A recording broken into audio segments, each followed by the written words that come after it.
Welcome to this week's episode of Attract Clients Now. Today, we're going to talk about it takes a village. I'm sure you've heard the adage of it takes a village to raise a child, or however that phrase goes. And today, we're going to talk about how it takes a village to build a business, to run a successful, growing, thriving, scalable business. So, let's get started.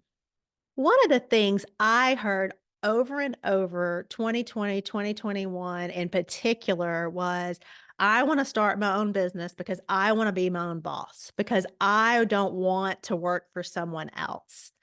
I feel like I heard that so much that I almost believed it for a while. And I want to say today that if this is still your core value and your core reason, may I suggest you dig in a little bit deeper to really why and how you wanna serve, because the game is changing. So what do I mean by the game is changing? So 2020, 2021, through that whole phase, it felt like anybody could start a business and make a bunch of money really fast. A lot of groups grew really fast. I saw those businesses and felt like they were saying, I'm doing this myself. I'm doing this with a small budget. I don't have a team. I don't have support. I'm a one man show. I'm a, self-made millionaire. I'm this, I'm that, I'm this, I'm that. And those things very well may be true. I'm totally cool with that. However, I don't see those people as one man shows primarily. Most of them have a virtual assistant. They have a lot of tools. They have perhaps some AI. They have a lot of things that are helping them move things forward. They all have coaches. They all have support networks that are really helping them out. It feels like that was not as evident, at least to me, during that period. And so as we're moving into 2024 and beyond, I think it's more important than ever for us to shift that mindset if we've had it, that we can build a business as a solopreneur and that we should build a business as a solopreneur. And I'm not going to discount people that are solopreneurs. I really like the Paul Jarvis Company of One book. His premise, though, is that if you're going to be a solopreneur, you have to keep things super, super simple and you have to charge a premium and have very few clients. I'm not saying that's his entire premise. I'm just kind of giving you my opinion on it. So for me, I'm a manifesting generator. I'm a DI. I like very fun, crazy things. And so I love to have support in my business. I know what I'm good at and what I'm not good at. Just like in last week's episode, when we talked about your genius business and your personal success map, I know myself. And I know that I'm terrible at organization. My files are a hot mess, and they're always going to be a hot mess. I'm not going to work on that. So, what do? Some of it I let go, and then some of it I hire somebody to help me organize. So, I'm mitigating my weaknesses there. So, as we're moving into this next phase of business, it just to me, the shift that we're seeing in the marketplace feels like we're moving into an opportunity for us to collaborate more, perhaps for some of the smaller businesses to combine so that we have some larger businesses, or to create some collective so that we can support each other, because it does really take a village. What can we do to create our own village? A few things that I believe that is important beyond knowing yourself and trusting yourself is really understanding what you are an expert at and understanding what the people around you in your network are also an expert at. Referrals are so key to building a village so that when somebody comes up and says, "Hey, I need to build a website," they say, "Oh, we'll go talk to Monica." Or, "Oh, I need to get some information on human design." "Oh, go talk to Rena." Because those referrals, while referrals have always been really important, it feels like people's trust level, because there's been so much crap online, right? Our trust levels have gone so far down that we need to build these strong, I almost feel like it's just an interconnectivity of businesses so that we can work together, we can collaborate. What do I mean by collaboration? That might be a summit. It might mean going live together, doing joint offers. We can go on each other's podcasts. We can refer each other and support each other. I think that that's number one, key in building a village. The download that came to me several months ago was the Business Growth Collective Network, which we've just launched in its first phase, which is going to be an opportunity for us to all work together. So I'll be providing marketing support and working sessions so that no matter what strategy you're working on, you can get support and collaboration, but to also build a really powerful, strong relationships within the members and within the whole community, and make it really simple and feel good to refer each other and to use each other's services, right? I need Rena's services. She needs my services. So some things we trade, some things we pay each other. How can we create a village that works together? If you had an actual village, you've got the post office, you've got the bank, you've got the gas station, you've got the grocery store, you've got all of these people that are working together. We're all priced within range, right? Just like the world kind of regulates its prices. And we all work together to make things happen. Y'all know I like farming, so I think about with a farmer, I'm going to go across the street and help my neighbor. They're going to come across the street and help me. Now, if somebody's being a jerk, I'm not going to help them and they're not going to help me. And that's just how life is. So how can I build the type of community? How can you build the type of village that's so full of the people that you love and that you care about and that help each other? So that's phase one of building our villages is really digging into your business besties and the people that are in your community. And instead of the old adage of let's get 5,000 people on our Facebook friend list, how can I build relationships with 5 new people this month? Because here's the thing about referrals. I have people go, well, I get referrals. I don't need to be on social or I don't need to do that. Well, how are you meeting new people? Eventually, you're going to run out of people to refer you. So we need to build relationships with people who we want energetically to build relationships with. So that's our first step. Our second step in building a village, and y'all know I love steps. So if you don't, I'm sorry.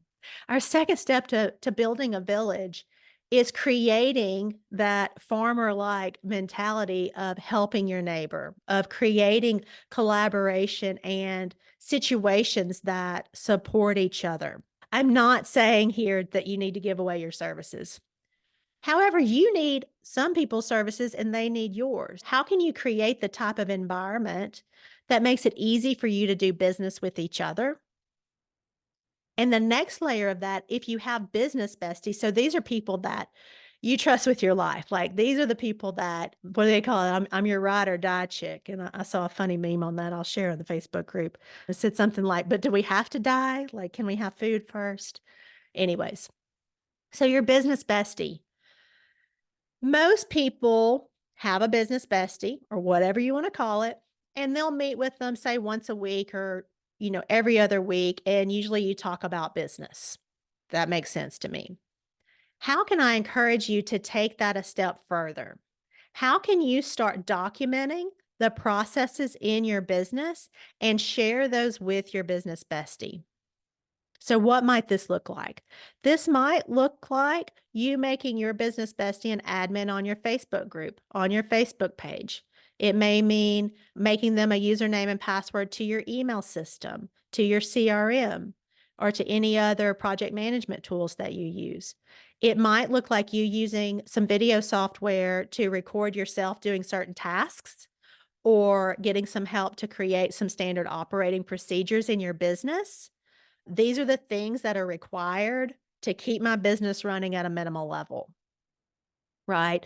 It may mean that you're going to spend a little bit of time getting a little bit ahead on your social media content. So you have next week planned out and you share that document with your business bestie. So I'm encouraging you to do this. Why? Because then if you know how to run her business and she knows how to run your business, if you have an emergency, you go to the hospital, you have a death in the family, any of the things that you need to do, all you need to say is, hey, Susie, can you do XYZ this week? Yes, I can do that. And it's handled. You're not worried about it. Maybe you already have an email put together that has all of your client names on it. So if you need to cancel a bunch of calls at once, you can send an email out.